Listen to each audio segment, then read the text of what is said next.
Marxist പാർട്ടിയുടെ സമുന്നതരായ നേതാക്കന്മാർക്കാണ് സഹകരണ വായ്പാ തട്ടിപ്പ് കള്ളപ്പണ കേസിൽ പങ്കുണ്ടെന്ന് കോടതി വിധി പ്രഖ്യാപിച്ചിരിക്കുന്നത്.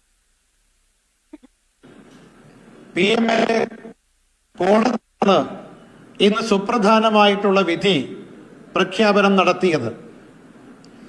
ഇതിൽ മാർക്സിസ്റ്റ് പാർട്ടിയുടെ നേതാക്കന്മാർ മാത്രമല്ല പ്രതിപട്ടികയിലുള്ളത്.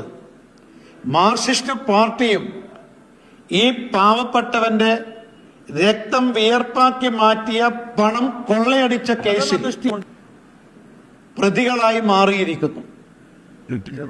നമ്മുടെ ഭാരതത്തിന്റെ രാഷ്ട്രീയ ചരിത്രത്തിൽ രാഷ്ട്രീയ പാർട്ടി നേതാക്കന്മാർ തീവട്ടിക്കൊള്ള അഴിമതി കേസിൽ പ്രതികളായിട്ടുണ്ട്.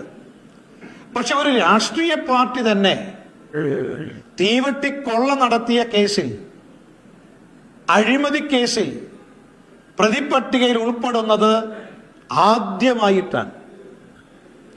ഏതായാലും മാർക്സിസ്റ്റ് പാർട്ടിക്ക് കനത്ത തിരിച്ചടിയാണ് കഴിഞ്ഞ നിയമസഭാ തെരഞ്ഞെടുപ്പിൽ ജനകീയ കോടതിയിലൂടെ ഉണ്ടായത്. ജനകീയ കോടതിയിൽ നിന്നുണ്ടായ കനത്ത തിരിച്ചടിക്ക് ശേഷം നീതിന്യായ കോടതിയിൽ നിന്നും മാർക്സിസ്റ്റ് പാർട്ടിക്ക് കനത്ത തിരിച്ചടി ഉണ്ടായി കഴിഞ്ഞിരിക്കുന്നു.